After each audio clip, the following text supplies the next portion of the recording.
Medvedev vypenil. Odplata je nevyhnutná.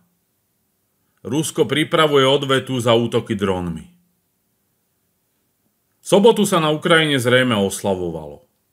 Ukrajinská bezpečnostná služba sa zahrala na hollywoodských agentov a spustila tajnú operáciu s názvom Pavučina.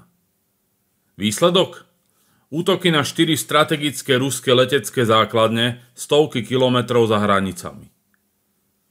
Dróny FPV sa do krajiny dostali v nákladných autách, ako banány do supermarketu. Len s výbušnou náplňou. Ciele boli jasné. Olenia, Ďagilevo, Belaja a Ivanovo.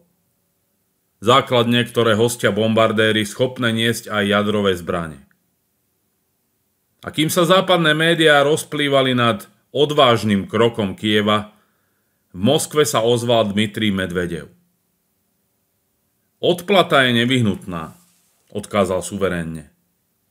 Strach je prirodzený, je to vlastnosť normálneho človeka.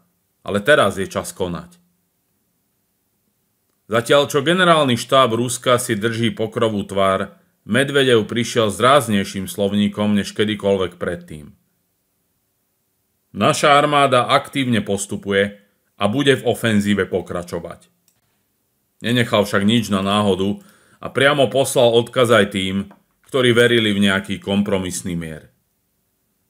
Rokovania v Istanbule nie sú o mieri podľa nereálnych podmienok, ktoré si niekto vymyslel.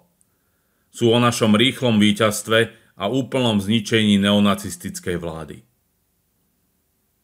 Medvedev týmito slovami zatvoril dvere všetkým ilúziám, že Rusko sa nechá opakovane bodnúť do chrbta a ešte si nechá podať ruku. To, čo sa odohralo, bolo podľa neho prekročením hranice trpezlivosti. Všetkým tým, ktorí čakali, či Kremel zareaguje, tu majú odpoveď.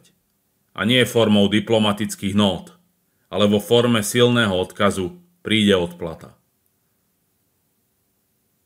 Medvedev tak pôsobil ako hlásateľ novej fázy, z ktorej už zrejme nie je cesty späť.